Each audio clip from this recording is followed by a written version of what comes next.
കേരള അതിർത്തിയോട് ചേർന്ന് കിടക്കുന്ന തമിഴ്നാട്ടിലെ നാഗർകോവിൽ. കാറ്റാടിപ്പാടങ്ങളുടെ നാടായി അറിയപ്പെടുന്ന ഈ പ്രദേശത്തെ കാറ്റാടി മലയിലാണ് ധീര രക്തസാക്ഷിയായ വാഴ്ത്തപ്പെട്ട ദേവസഹായം പിള്ളയുടെ ഖബറിടം സ്ഥിതി ചെയ്യുന്നത്.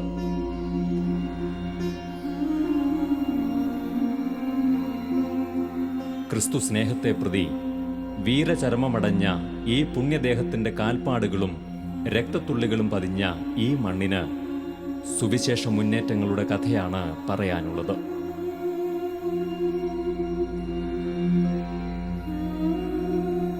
നാഗർകോവിലിനടുത്ത് മുക്കടൽ ഡാമിന് സമീപം സ്ഥാപിതമായ ശാന്തി ആശ്രമം.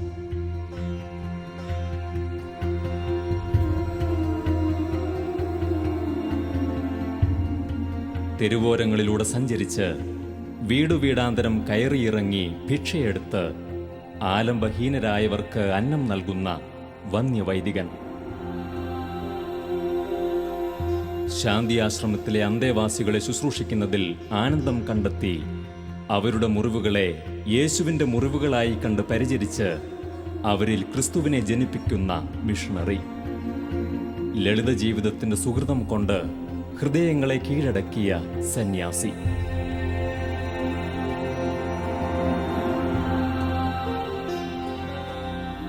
മരത്തണലിൽ വിശ്രമിച്ച് ദിവ്യകാരുണ്യ സന്നിധിയിൽ പ്രാർത്ഥിച്ച് അനേക ജീവിതങ്ങളിൽ ക്രിസ്തുവിന്റെ സ്നേഹം പകർന്നുകൊടുത്ത മിഷണറിയായ സന്യാസി വൈദികൻ ഫാദർ ക്രിസ്പിൻ ആചാര്യ തൻ്റെ ജീവിതാനുഭവങ്ങൾ നമ്മോട് പങ്കുവയ്ക്കുമ്പോൾ നമ്മുടെ ഹൃദയത്തിലും യേശു പിറക്കാൻ ഇടയാകും. എല്ലാവരെയും ശാന്തി ആശ്രമത്തിലേക്ക് സ്വാഗതം ചെയ്യുന്നു.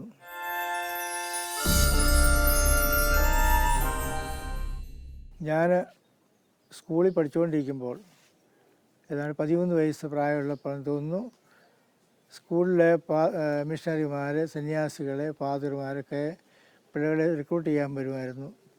ആ സമയത്ത് എൻ്റെ മനസ്സിലുണ്ടായ ഒരാഗ്രഹം, എനിക്കൊരു മിഷണറി ആകണം, വട ഇന്ത്യയെല്ലാം പോയി വേല ചെയ്യണം, ക്രിസ്തുവിന് വേണ്ടി ആത്മാക്കളെ നേടിക്കൊടുക്കണം, ഇതെല്ലാം ആഗ്രഹം ഉണ്ടായിരുന്നു. അപ്പോൾ ഒരു സന്യാസി ആകണമെന്നുള്ള ആഗ്രഹം ഉണ്ടായിരുന്നു.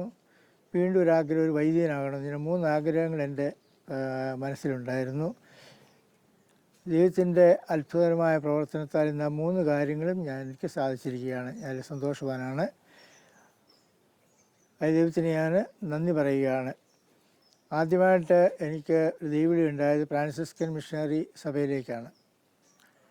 അവിടെയാണ് 15 വർഷക്കാലം നല്ല മറയിലെ ഒരു മിഷണറി ആയിട്ട് ജോലി ചെയ്യാൻ എനിക്ക് സാധിച്ചു. അതിനുള്ളൊരു കാരണം എൻ്റെ പിന്നിലൊരു വേറെ ഒരു അനുഭവമുണ്ട്. ഞാൻ 10-16 വയസ്സുള്ളപ്പോൾ ഭരണങ്ങാനത്ത് വിശുദ്ധ അൽഫോൻസാമ്മയുടെ ഖബറിടം സന്ദർശിക്കാൻ പോയി. തിരിച്ചു വരുമ്പോൾ എനിക്ക് ബസ് കിട്ടിയില്ല. അങ്ങനെ നടന്നു പോരുന്നുള്ള ഭയം കൊണ്ട് അടുത്തുള്ളൊരു ആശ്രമത്തിൽ പോയി. ഒരു രാത്രി കിടക്കുന്നതിനുള്ള അനുമതി കേട്ടു. പക്ഷെ അവർ അനുവദിച്ചില്ല, എന്നെ വിരട്ടി വിട്ടു അവിടുന്ന്. അപ്പം അങ്ങനെ രാത്രി ഞാനൊരു അവിടെ അടുത്തുള്ളൊരു സ്കൂളിൽ അന്തി ഉറങ്ങേണ്ടി വന്നു. അപ്പോൾ അതെൻ്റെ മനസ്സിൽ ഭയങ്കരമായ ഒരു കൈപ്പേറിയ അനുഭവമായിരുന്നു. അത് കഴിഞ്ഞിട്ട് പിന്നീട് എനിക്കൊരു അനുഭവം ഉണ്ടായി. കുരിശുമല ആശ്രമം ഭാഗമുള്ളിടത്ത് അവിടെ കാണാൻ ഞാൻ പോയി. ഞാൻ കുരിശുമല ആശ്രമത്തിൽ ചെന്നപ്പോൾ എനിക്ക് കിട്ടിയതായ ആ മധുരമായ അനുഭവം എൻ്റെ ജീവിതത്തെ ഭയങ്കരമായി സ്വാധീനിക്കുകയും ധന്യമാക്കുകയും ചെയ്തു. ഞാനൊരു വൈകുന്നേരം മഴ നനഞ്ഞൊലിച്ച് ആണ് ആശ്രമത്തിലെത്തിയത്. അവിടെ ഉണ്ടാകുന്ന സായിപ്പച്ചൻ ബീഡ് ഗീവിത്തസ് വന്നെന്നെ ആദ്യത്തെ വണക്കം പറഞ്ഞു. അതിനുശേഷം എന്നെ ഗസ്റ്റ് റൂമിലേക്ക് കൊണ്ടുപോയി എനിക്ക് ഒരു ഷർട്ടും മുണ്ടും തന്നു. എൻ്റെ ഷർട്ടും മുണ്ടും വാങ്ങി ഹോട്ട് റൂമിലിട്ടു. അതിനുശേഷം ഒരു സ്വാമി ചൂടുവെള്ളം കുളിക്കുന്നതിൽ കൊണ്ടു തന്നു. കുളി കഴിഞ്ഞ് വന്നപ്പോൾ ചൂട് ചോറും ചൂട് പാലും ചെറുപയർ കൂട്ടും എല്ലാമായിട്ട് തന്നു. അങ്ങനെ ഇതെല്ലാം കഴിഞ്ഞപ്പോൾ എനിക്ക് കിടക്കുന്നതൊക്കെ നല്ല ബെഡ്ഷീറ്റും ബ്ലാങ്കറ്റും എല്ലാം വിരിച്ച് വളരെ ഭയങ്കരമായൊരു രീതി എന്നെ സ്വീകരിച്ചു. അതെൻ്റെ ഹൃദയത്തിൽ നിന്ന് മാഞ്ഞു പോകാത്തതായ ഭയങ്കരമായൊരു അനുഭവമാണ്. അതിന്നും എൻ്റെ ഹൃദയത്തിൽ പതിഞ്ഞിരിക്കുകയാണ്.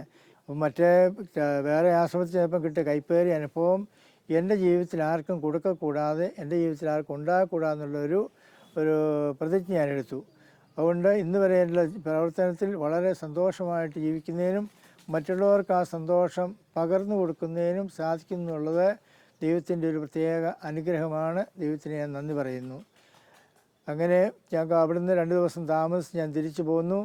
തിരിച്ചു വന്നതിന് ശേഷം ഞാൻ പലയിടത്തിൽ ആപ്ലിക്കേഷൻ അയച്ചിരുന്നു. എനിക്ക് ആപ്ലിക്കേഷൻ ആദ്യം കിട്ടിയത് ഫ്രാൻസിസ്കൻ പ്രദേശത്തിൽ നിന്നാണ്. അങ്ങനെ ഞാൻ ഫ്രാൻസിസ്കൻ പ്രദേശത്തിലെ കോട്ടഗിരിയിൽ പോയി ചേർന്ന് അവരുടെ നോഷീറ്റും മറ്റെല്ലാ കാര്യങ്ങളും കഴിഞ്ഞ് ഞാൻ മിഷൻ പ്രവർത്തനത്തിനായിട്ട് ആദ്യമായിട്ട് വരുന്നത് നെടുമങ്ങാട്ടൊരു മലമുകളിൽ ഉള്ള ഒരു പള്ളിയിലേക്കാണ്.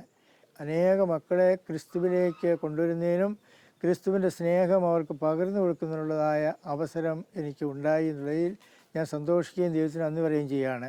ഇതിനെല്ലാം കാരണം കുരിശുമല ആശ്രമത്തിൽ നിന്ന് കിട്ടിയതായ ആ മധുരമേറിയ അനുഭവമാണ്. അങ്ങനെ 16 വർഷക്കാലം ഞാൻ മിഷണറി ആയിട്ട് വേല ചെയ്തു. ചിലയിടങ്ങളെല്ലാം ഡിസ്ട്രിക്റ്റ് ആയിട്ട് തീർന്നിട്ടുണ്ട്. അതിനുശേഷം എനിക്കൊരു വേറെ ഇൻസ്പിറേഷൻ ഉണ്ടായി. ധ്യാനാത്മ എപ്പോഴും പ്രവർത്തിച്ചു നടക്കുകയാണ്. അതുപോലെ ധ്യാനാത്മകമായൊരു ജീവിതം നയിക്കണമെന്നുള്ള ആഗ്രഹം വന്ന് വീണ്ടും ഞാൻ കുരിശുമല ആശ്രമത്തിൽ പോയി ചേർന്ന് ഇവിടുന്ന് ട്രാൻസ്ഫർ ചെയ്ത് ഒരു സഭയിൽ നിന്ന് മറ്റൊരു സഭയിലേക്ക് പോകുമ്പോൾ ഹയർ വൊക്കേഷൻ എന്ന് പറയും. അങ്ങനെ അവിടെ ചേർന്ന് സന്യാസിയായി 7 വർഷക്കാലം അവിടെയായിരുന്നു. അതിനുശേഷമാണ് ഈ ശാന്തിയാശ്രമം തുടങ്ങുന്നതിനായിട്ട് ഇൻസ്പിറേഷനായി ഇവിടെ വന്നത്. ഇത് വരുന്നതിന് വീണ്ടും ഒരു ഇൻസ്പിറേഷൻ എനിക്ക് ഉണ്ടായത് വിശുദ്ധ മത്തായി എഴുതിയ സുവിശേഷം 25-ാം അധികാരം 31 46 മുടിയുള്ള ആ തിരുവചനങ്ങളാണ്. അവസാന നാളിൽ അവസാന വിധിയിൽ നീ എത്ര ഏക്കർ സ്ഥലമുണ്ടാക്കി, എത്ര കെട്ടിടമുണ്ടാക്കി, എത്ര മാത്രം കാര്യങ്ങൾ ചെയ്തു എന്ന് നമ്മോട് ചോദിക്കില്ല. ഞാൻ വിശന്ന് വന്നു, ഞാൻ ദാഹിച്ചു വന്നു, ഞാൻ രോഗിയായിട്ട് വന്നു, വസ്ത്രമില്ലാതെ വന്നു, കിടക്കാൻ ഇടമില്ലാതെ വന്നു. അപ്പോഴെല്ലാം നീ എനിക്കിതെല്ലാം ചെയ്തു തന്നതിനാൽ നീ ഭാഗ്യവാൻ, പേര് പെറ്റവൻ. അതിനാൽ ഇതാ നീ ഉലകത്തിൻ്റെ ആരംഭം മുതൽ നിങ്ങൾക്കാ ഉണ്ടാക്കിയിരിക്കുന്ന നിത്യ സൗഭാഗ്യത്തിലേക്ക് കടക്കുമെന്ന് പറയുന്ന ആ വചനം.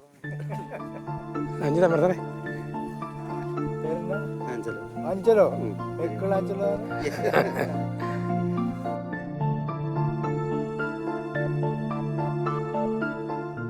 ക്രിസ്മസിന് എനിക്കൊരു 6 മാസം മുമ്പ് പരിചയമുണ്ടേ. മാർച്ച് മാസം 1-ാം തീയതി മുതൽ ഈ കഴിഞ്ഞ ആഗസ്റ്റ് വരെ പരിചയമുണ്ട്. അച്ഛൻ പറ്റി പറഞ്ഞാൽ ശരിക്കും നമ്മൾ മത്തായിയുടെ സുവിശേഷം 25-ാം അധ്യായത്തിൽ 35-ാമത്തെ വാക്യത്തെ കാര്യം പറഞ്ഞല്ലോ. എനിക്ക് വിശന്നു, നിങ്ങൾ ആഹാരം തന്നു. എനിക്ക് ദാഹിച്ചു, നിങ്ങൾ കുടിക്കാൻ തന്നു. ഞാൻ പരദേശിയായിരുന്നു, നിങ്ങൾ എന്നെ സ്വീകരിച്ചു. ഞാൻ നഗ്നനായിരുന്നു, നിങ്ങൾ എനിക്ക് വസ്ത്രം നൽകി. ഞാൻ കാരാഗ്രഹത്തിലായിരുന്നു, നിങ്ങളെൻ്റെ ഇടയ്ക്കിൽ വന്നു. ഈ ഭാഗമുണ്ടല്ലോ, ശരിക്കും നമുക്ക് ഈ കാര്യം അച്ഛനിൽ നമുക്ക് അട്രോട്ട് ചെയ്യാൻ പറ്റും. അപ്പം ഞാൻ നഗ്നനായെന്ന് പറഞ്ഞു കഴിഞ്ഞാൽ വസ്ത്രമില്ലാത്ത അവസ്ഥയല്ല, മറിച്ച് മറ്റുള്ളവരാൽ അപമാനിതനായി തിരസ്കരിക്കപ്പെട്ട ഒരു വ്യക്തി ഉണ്ടെങ്കിൽ അവനെ സ്വീകരിക്കുക, അവനെപ്പറ്റി നല്ലത് പറയുക, പ്രശംസിച്ച് പറയുക, അവനെ വസ്ത്രം ഉടുപ്പിക്കുന്ന ഒരവസ്ഥയിലേക്ക് കൊണ്ടുവരിക, പൂർണ്ണമായി സ്വീകരിക്കുക. അപ്പം അങ്ങനെ വസ്ത്രം ധരിപ്പിക്കുന്ന ഒരവസ്ഥയാണ്. അല്ലാതെ നഗ്നനായിരുന്നു വസ്ത്രം എന്ന് പറഞ്ഞതിനേക്കാൾ ഉപരിയായിട്ടേ ഈ ഒരു മനോഭാവം അച്ഛനിൽ കാണാൻ സാധിക്കുന്നുണ്ട്. എനിക്കൊരു 6 മാസത്തെ എൻ്റെ ഇവിടെ എക്സ്പീരിയൻസ് എനിക്ക് പറയാൻ പറ്റുന്നത് തന്നെയാണ്. ഒരു അപ്പൻ്റെ സ്നേഹം, ഒരു സഹോദരൻ്റെ സ്നേഹം, അത് എന്ത് അവസ്ഥയുണ്ടെങ്കിൽ അതിനെപ്പറ്റി പൂർണ്ണമായിട്ട് ഉൾക്കൊണ്ട് അതിനെ സ്നേഹിക്കുന്ന ഒരവസ്ഥയുണ്ട്. പുതിയൊരു മനുഷ്യനാക്കി മാറ്റും. അങ്ങനെ ഒരു വ്യക്തിത്വം ഇവിടെ കാണാൻ പറ്റുന്നുണ്ടേ. ഇവിടെ അവസാനം പറഞ്ഞൊരു കാര്യമുണ്ടേ, എത്ര ആഡംബരമായിട്ട് ജീവിച്ചാലും ആഡംബരക്കാരിൽ പോയാലും അവസാനം നമുക്കുള്ളത് ഒരു ആംബുലൻസും ഒരു ആരുടെ മണ്ണുമാണ് അവസാനമുള്ളത്. ഈ ഒരു ചിന്തയാണ് അച്ഛനെ ഭരിക്കുന്നുണ്ട്. എളിമയുടെ ഒരു കറക്റ്റ് ഒരു മനോഭാവം ഇവിടെ കാണാൻ പറ്റുന്നുണ്ടേ. അങ്ങനെ ഒരു വ്യക്തിത്വമാണ് എനിക്ക് ഇവിടെ പറ്റി പറയാൻ പറ്റുക. ഇവരാണ് ശാന്തി ആശ്രമത്തിലെ അരുമസന്തതികൾ. പല നാട്ടിൽ നിന്നും പല വീട്ടിൽ നിന്നും വന്ന സഹോദരങ്ങളുണ്ട്. പലർക്കും ആദരവില്ലാത്തവരാണ്. ആദരവറ്റവർക്ക് ആദരവ് കൊടുക്കുന്ന ഒരിടമാണ് ശാന്തി ആശ്രമം. ശാന്തി ആശ്രമത്തിൽ വരുന്നതെല്ലാം ശാന്തി കിടച്ചു പോകണമെന്നാണ് ഞങ്ങളുടെ ആഗ്രഹം. ഇവരിവിടെ ഞങ്ങളോടൊത്ത് 40 പേരിപ്പോൾ സന്തോഷമായിട്ട് കഴിയുകയാണ്. അവർക്ക് ആവശ്യമായുള്ള ശാപ്പാട്, മരുന്ന്, തുണിമണികളെല്ലാം ഇവിടുന്ന് കൊടുത്തുകൊണ്ടിരിക്കുകയാണ്. ഇതിന് പ്രത്യേകമായിട്ടുള്ള ഫണ്ടൊന്നും ഇവിടെ ഇല്ല. ഇവിടെ പലരുടെ ഉദവികൾ കൊണ്ടാണ്, നല്ല ഉള്ളം കൊണ്ട അനേക മക്കളുടെ സഹായം കൊണ്ടാണ് ഇവരെ തീറ്റിപ്പോറ്റി പോരുന്നത്.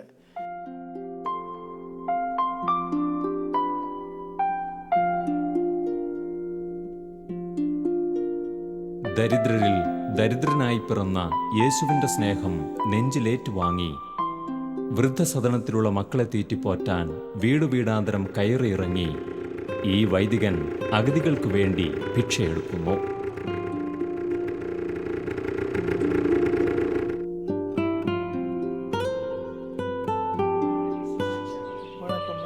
സുന്ദരി, സുന്ദരി, സുന്ദരക്കുട്ടി, ബാബാ ബാബാ, എൻ്റെ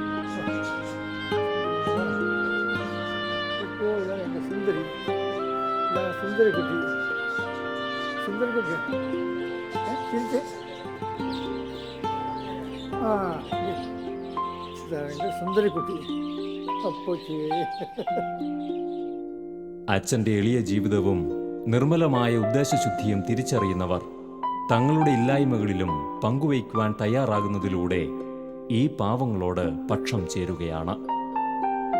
പുൽക്കൂട്ടിൽ പിറന്ന ഉണ്ണിയേശുവിനുള്ള കാഴ്ചകളായി മാറുന്നത് ഇത്തരത്തിലുള്ള പങ്കുവയ്ക്കലാണ് എന്ന് നാം ഓർക്കേണ്ടതാണ്.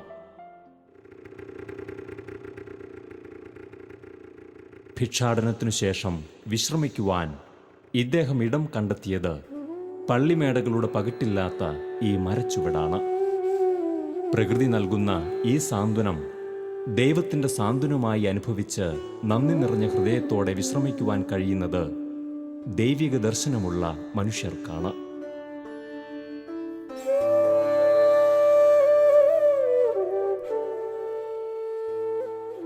മറ്റുള്ളവരെല്ലാം വളരെ സന്തോഷത്തോടെ പൈസ എടുത്തു വച്ചിരിക്കുകയാണ്. 10-ാം തീയതി കഴിഞ്ഞാൽ അവർ വീട്ടിൽ പറയാൻ തുടങ്ങി, നമ്മുടെ ഫാദറിനെ കണ്ടില്ല, നമ്മുടെ ഫാദറിന് സുഖമില്ല, എന്താ പറ്റി. അപ്പം അത്രയും പാസത്തോടെ തരുന്ന ഉദവി സഹായം സ്വീകരിച്ചാണ് ഇവർ സന്തോഷമായിട്ട് പോകുന്നത്. അതിന് പകരമായിട്ട് അവർക്ക് കൊടുക്കാൻ ഞങ്ങൾക്കൊന്നുമില്ല. അവർക്ക് കൊടുക്കാതെ ഞങ്ങളുടെ പ്രാർത്ഥനയാണ്. അതുകൊണ്ടാണ് 13 മണിക്കൂർ നേരം വിശുദ്ധരുടെ ആരാധന എല്ലാ ദിവസവും നടത്തുകയാണ്. കാലത്തെ 6:30 തുടങ്ങിയാൽ സായങ്കാലം 7:30 മണിയാകുമ്പം ആശീർവാദം നടത്തി ജപം അവസാനിപ്പിക്കുകയാണ്. ഞങ്ങൾക്ക് ഉദവി ചെയ്യുന്നവർക്ക് 100 മടങ്ങായിട്ട് ദൈവം അവർക്ക് സമ്മാനം കൊടുത്ത് അവരെ അനുഗ്രഹിക്കണം. അതിനുവേണ്ടി ഇവരുടെ പ്രാർത്ഥന അവർക്ക് ആവശ്യമാണ്. അതുകൊണ്ടാണ് അങ്ങനെ എല്ലാ ദിവസവും അവർക്ക് വേണ്ടി പ്രാർത്ഥിക്കുന്നത്. എല്ലാ ദിവസവും 5:30 ആരംഭിക്കുന്ന വിശുദ്ധ കുർബാനയോടെയാണ് ഇവിടുത്തെ എല്ലാ പ്രവർത്തനങ്ങളും ആരംഭിക്കുന്നത്. ഇവിടുത്തെ സഹകാരികൾക്കുള്ള പൂജാർപ്പണമായി ഇത് മാറുമ്പോൾ അവരുടെ ജീവിതങ്ങളിലേക്കും അനുഗ്രഹത്തിൻ്റെ വഴികൾ തുറക്കുകയാണ്. തുടർന്നു നടക്കുന്ന 13 മണി ആരാധന ദിവസവും ഇവിടെ നടക്കുമ്പോൾ ദിവ്യകാരുണ്യനാഥൻ തൻ്റെ ഹൃദയത്തോട് ഈ മക്കളെ ചേർത്ത് പിടിക്കുകയാണ്. ഇവരുടെ നിഷ്കളങ്കമായ പ്രാർത്ഥന മേഘങ്ങളെ തുളച്ചുകയറി കർത്താവിൻ്റെ പക്കലെത്തുമ്പോൾ ഇവരെ സഹായിക്കുന്നവരിലേക്ക് അനുഗ്രഹത്തിൻ്റെ പൂമഴ വർഷിക്കുവാൻ കരുണാസമ്പന്നനായ ദൈവത്തിന് കഴിയാതിരിക്കുമോ? ധ്യാനാത്മകമായി ദൈവസന്നിധിയിൽ ചെലവഴിക്കുന്നതിലൂടെയാണ് തൻ്റെ എല്ലാ പ്രവർത്തനങ്ങൾക്കുമുള്ള ഊർജം അച്ഛന് കരഗതമാകുന്നത്. ഞങ്ങളുടെ ആചാര്യനായ സ്വാമിജി ക്രിസ്പിൻ, അദ്ദേഹത്തിൽ നിന്ന് ഞാൻ വളരെയേറെ നല്ല കാര്യങ്ങൾ ഉൾക്കൊണ്ടിട്ടുണ്ട്. അദ്ദേഹത്തിൻ്റെ നിസ്വാർത്ഥമായ സ്നേഹം, എളിയവരോടുള്ള ആ അവാച്യമായ സ്നേഹം, എല്ലാവരെയും ഒരുപോലെ ദൈവമക്കളാണെന്നുള്ള ആ ബോധ്യത്തോടു കൂടി എല്ലാവരെയും സ്നേഹിച്ചുകൊണ്ട് സേവനം ചെയ്യുവാനുള്ള അദ്ദേഹത്തിൻ്റെ ആ ഉന്നതമായ മനോഭാവം എൻ്റെ ജീവിതത്തിൽ വളരെയധികം എന്നെ സ്വാധീനിച്ചു. ശാന്തിയാശ്രമം മുന്നോട്ടുള്ള പ്രയാണത്തിൽ പിതാവായ ദൈവം അവിടുത്തെ പുത്രനിലൂടെ ഞങ്ങൾക്ക് എല്ലാവിധ സഹായ സഹകരണവും മറ്റു സഹോദരങ്ങളിലൂടെ ഞങ്ങൾ ചെയ്തു തരും എന്ന ഉത്തമ ബോധ്യത്തോടു കൂടി ഞങ്ങൾ മുന്നോട്ട് പോകുന്നു. ലളിത ജീവിതത്തിൻ്റെ മുഖം ദർശിക്കുവാൻ ശാന്തി ആശ്രമത്തിലെ ഊട്ടുമുറിയിലേക്ക് നമുക്ക് പോകാം.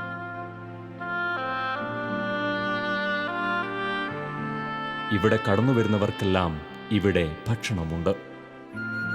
എനിക്ക് വിശന്നു, നിങ്ങളെനിക്ക് ഭക്ഷണം തന്നു എന്ന യേശുവിൻ്റെ വചനം അക്ഷരാർത്ഥത്തിൽ നിറവേറ്റപ്പെടുന്ന ഒരിടമാണ് ഈ ഭക്ഷണമുറി. അച്ഛൻ്റെ സ്നേഹപൂർണമായ പെരുമാറ്റവും ശുശ്രൂഷയും ലളിത ജീവിതവുമാണ് ഇവിടെ കടന്നുവരുന്നവരുടെ ഹൃദയങ്ങളെ സ്പർശിക്കുന്നത്.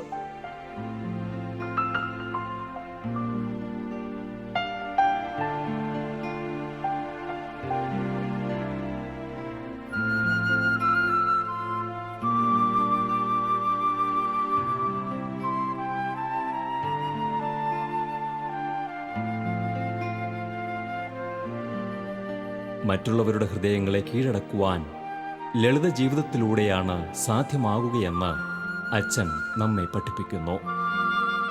പുൽക്കൂട്ടിലെ ഉണ്ണിയേശു രാജാക്കന്മാരുടെയും ഇടയന്മാരുടെയും ഹൃദയം കീഴടക്കിയതുപോലെ.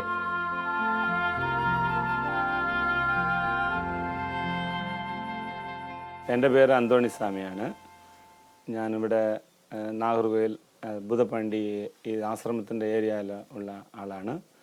ഞാൻ 1983-84 ആ സമയത്തിലൊക്കെ ഞാൻ ചെന്നൈ മെഡ്രാസ് യൂണിവേഴ്സിറ്റിയിലെ MA പഠിച്ചിട്ട് IAS എക്സാം എഴുതിയിട്ടിരിക്കുന്ന സമയത്തിലാണ് ഞാൻ ഒരു പ്രാവശ്യം വീട്ടിലേക്ക് ഇവിടെ വന്ന സമയത്ത്, ചെന്നൈയിലിരുന്ന് ഇവിടെ നാട്ടിൽ വന്ന സമയത്ത് ഇങ്ങനെ ഒരു കാവി ഡ്രസ്സ് കെട്ടിയിട്ട് ഒരു ആളെ ഞാൻ കണ്ടു.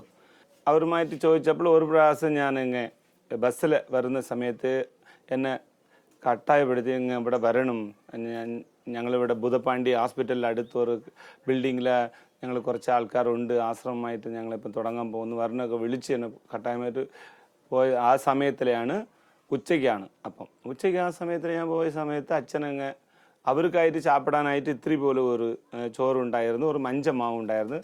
എല്ലാം അതുക്ക് മുകളിൽ വേറെ കുളമ്പ് അങ്ങനെ ഒന്നും ഇല്ല, ഒരു വെള്ളത്തിൽ ഉപ്പ് ഇട്ട് അങ്ങനെ വെച്ചിരുന്നു.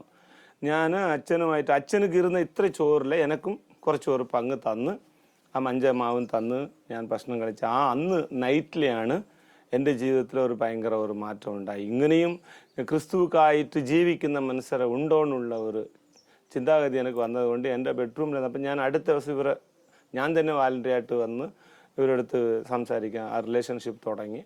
അച്ഛനെ പറ്റി തനിപ്പെട്ട വിധത്തിൽ എൻ്റെ കരുത്ത് എങ്ങനെയാണെങ്കിൽ അച്ഛനെ ഒരു പ്രാവശ്യം നോക്കുന്ന മനുഷ്യനെ യേശു ക്രിസ്തുവിനെ അവന് നോക്കാനായിട്ടുള്ള ഒരു ചാൻസ് പുള്ളി കൊടുക്കും. ഞാൻ കുരിശുമലയിൽ നിന്നും വന്ന് പൂതപ്പാണ്ടി എന്ന സ്ഥലത്ത് ആശ്രമം തുടങ്ങിയാണ്. Archbishop Benedict Mar Gregorios പിതാവിൻ്റെ ഒരു സ്ഥലം പൂതപ്പാണ്ടിയിലുണ്ട്, ഒരു വീടുമുണ്ട്. ഒരു 5 സെൻറ്റ് സ്ഥലത്തൊരു വലിയ വീടുണ്ട്. ആ വീടാണ് ഞങ്ങൾക്ക് ആശ്രമത്തിനായിട്ട് തന്നത്. ഇപ്പോൾ അഭിമന്യ ലോറൻസ് പിതാവിൻ്റെ ഓക്സിലറി ബിഷപ്പാണ്. അദ്ദേഹം വന്ന് ആ വീടിനെ വെഞ്ചരിച്ച് അത് ആശ്രമമാക്കി മാറ്റി. അതിനുശേഷം ഞങ്ങൾ അവിടെ താമസിച്ചിട്ടുണ്ട്. ഒരു ചെറിയ എനിക്കൊരാഗ്രഹം ഉണ്ടായിരുന്നു, ഒരു മലയുടെ അടിവശത്ത് ഒരു 1/2 ഏക്കർ സ്ഥലം വാങ്ങി ഒരു ചെറിയ ആശ്രമം ഉണ്ടാക്കണമെന്നുള്ള ആഗ്രഹം.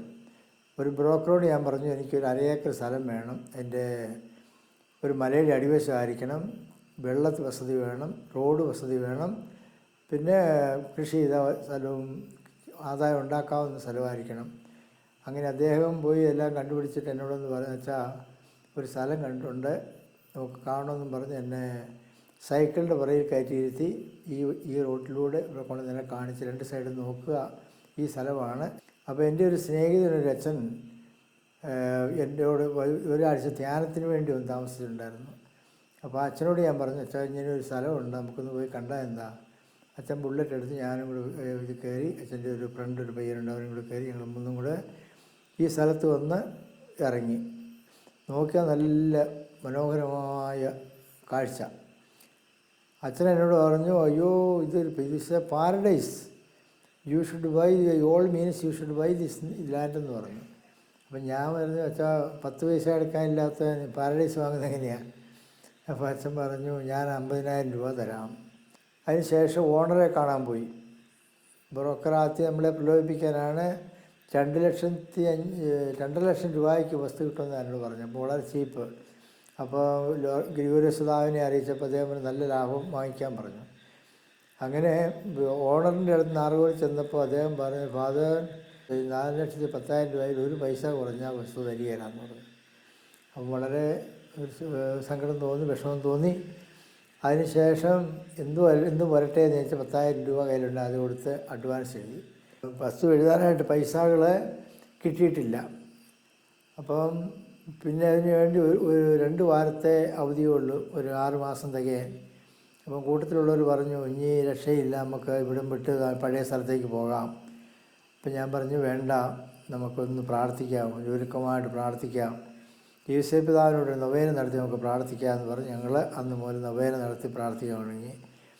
അങ്ങനെ ഞാൻ പലയിടത്തും ചെന്ന് കടമായിട്ടും ധനമായിട്ട് കുറച്ച് പൈസ ഉണ്ടാക്കി. പിന്നീട് ഒരു 1,00,000 രൂപയോളം ആവശ്യമുണ്ട്.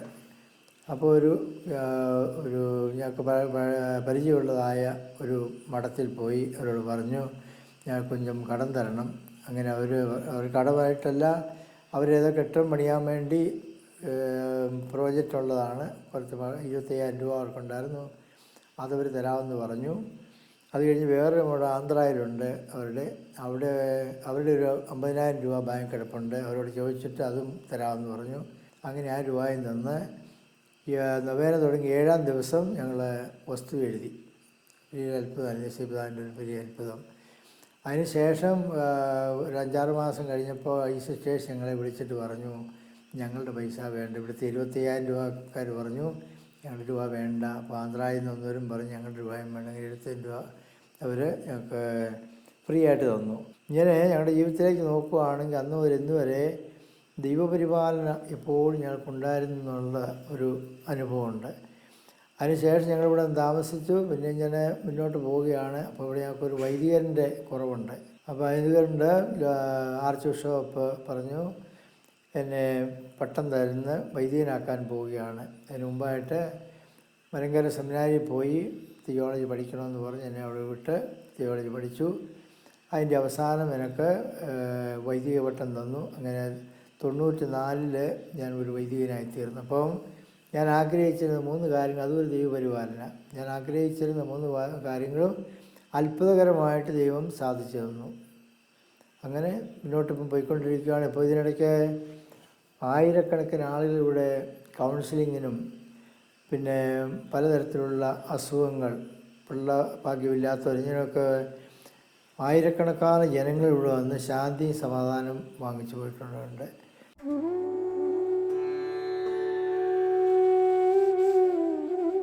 ദൈവകൃപ ലഭിച്ചവർക്ക് സമാധാനം ആശംസിച്ച ദൈവദൂതനെ പോലെ ഈ ആശ്രമത്തിൽ കടന്നുവരുന്ന സകലർക്കും സമാധാനത്തിൻ്റെ ദൂത് നൽകുവാൻ ക്രിസ്പിനച്ചൻ സമയം കണ്ടെത്തുന്നു. ജീവിത പ്രശ്നങ്ങളുമായി തൻ്റെ അടുക്കൽ കടന്നുവരുന്നവർക്ക് കൗൺസിലിങ്ങും പ്രാർത്ഥനയും ആവശ്യമെങ്കിൽ ഹെർബൽ മരുന്നുകളും ഇദ്ദേഹം നൽകുന്നു. നിരാശരും ദുഃഖിതരും ആത്മഹത്യ ചെയ്യാൻ ഒരുമ്പെട്ടവരും ഈ ശാന്തി ആശ്രമത്തിൽ കടന്നുവന്ന് സമാധാനമുള്ളവരായി കടന്നുപോകുന്ന അനുഭവങ്ങൾ അച്ഛൻ പങ്കുവയ്ക്കുന്നതിങ്ങനെ. ഞാനൊരു പെരുന്നാൾ കുർബാനയ്ക്ക് വേണ്ടി പോകാനായിട്ട് ഇങ്ങോട്ട് ഇറങ്ങി താഴോട്ട് പോകുമ്പോൾ ഒരു ചെറുപ്പക്കാരൻ കതച്ച് വിയർത്തൊലിച്ചിങ്ങ് കയറി വരുന്നു. അപ്പോൾ ഞാൻ ചോദിച്ചു എന്നാന്ന് ചോദിച്ചു. നിങ്ങളെ ഒന്ന് കാണാൻ വന്നതാന്ന് പറഞ്ഞു. എന്നാ കാര്യം ചോദിച്ചു. എനിക്ക് സംസാരിക്കണമെന്ന് പറഞ്ഞു. അപ്പോൾ ഞാൻ പറഞ്ഞു, സഹോദരൻ എനിക്ക് സംസാരിക്കാൻ സമയമില്ല, ഞാനൊരു പള്ളിയിൽ പെരുന്നാളിന് കുർബാനയ്ക്ക് പോവുകയാണ്. അപ്പോൾ അവൻ അങ്ങ് പൊട്ടിക്കരഞ്ഞു. അത് കണ്ടപ്പോൾ എനിക്ക് വളരെ സങ്കടം തോന്നി. ഞാൻ അവനെ വിളിച്ച് ഇവിടെ കൊണ്ടുവന്നിരുത്തി ഒരു 2-3 മിനിറ്റ് സംസാരിച്ചു. അതിനുശേഷം ഞാനോട് ചോദിച്ചു, സഹോദരൻ വല്ല ചാപ്പാട് കഴിച്ചോ എന്ന് ചോദിച്ചു. ഇല്ല എന്ന് പറഞ്ഞു. അപ്പം മണി 3:30-4 ആകാൻ പോകുന്നു.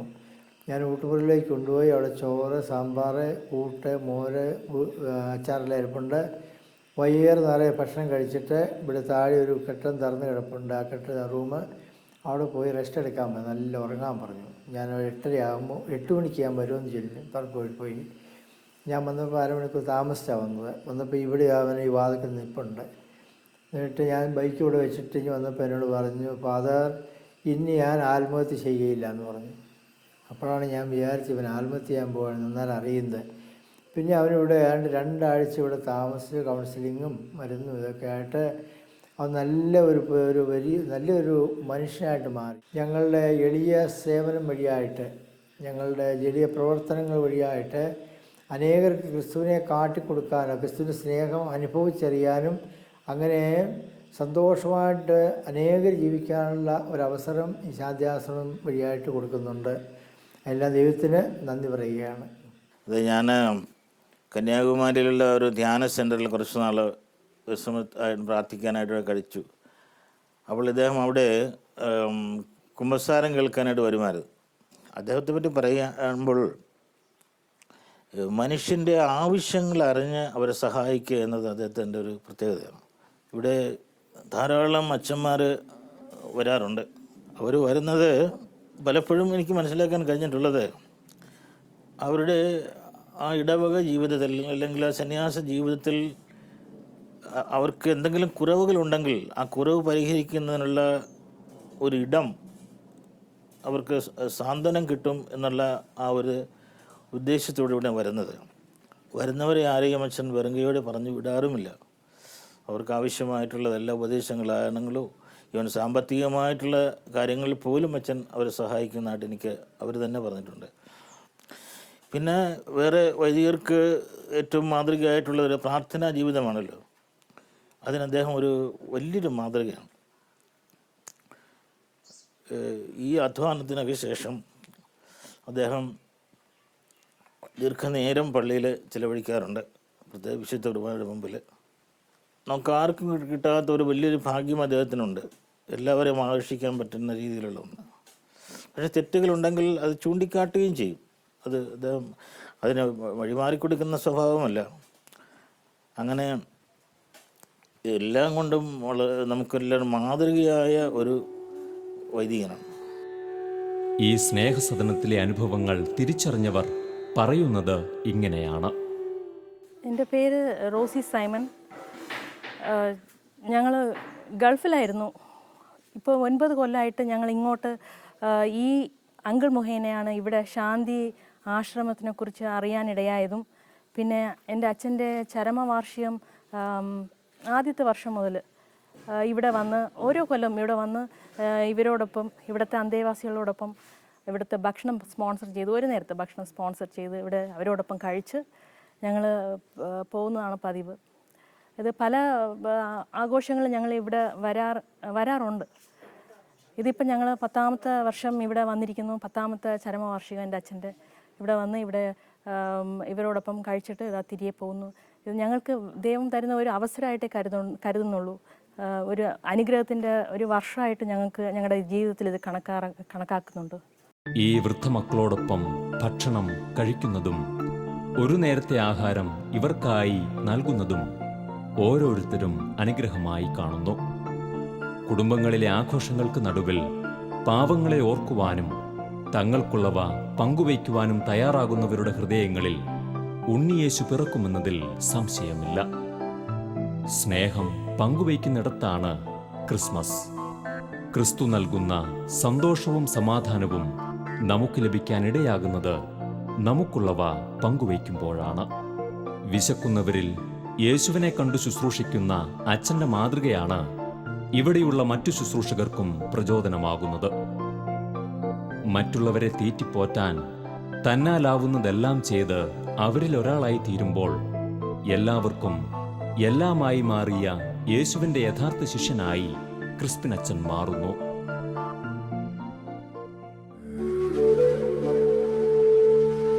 നിസ്സഹായരിലും മുറിവേറ്റവരിലും യേശുവിനെ കണ്ടു ശുശ്രൂഷിക്കുന്നതിലൂടെ അവരുടെ ഹൃദയത്തിലും ക്രിസ്തുവിനെ ജനിപ്പിക്കുന്ന മിഷണറിയായി മാറുകയാണ് ഈ സന്യാസ വൈദികൻ.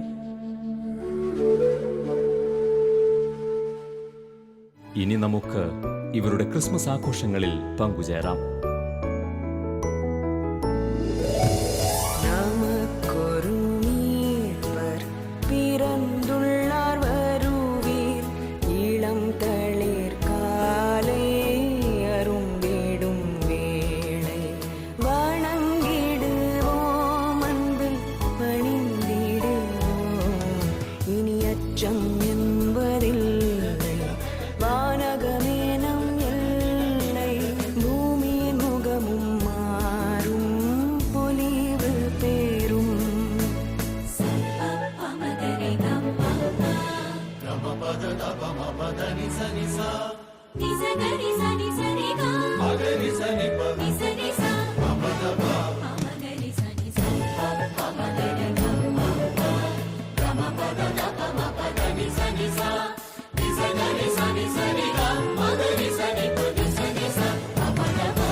പാവങ്ങളോട് പക്ഷം ചേർന്ന് അവർക്കായി പങ്കുവെച്ച് ക്രിസ്മസിന്റെ സന്തോഷം നമുക്കും അനുഭവിക്കാം.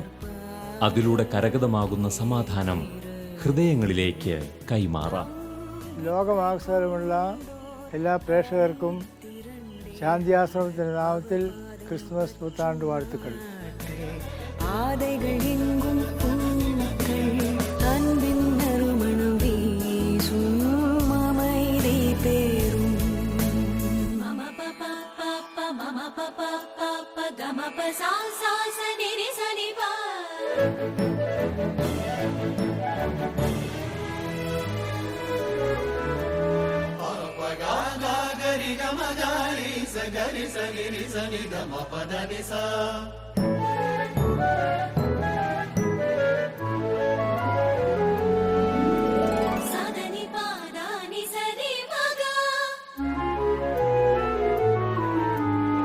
పద మపరి మపని సగరి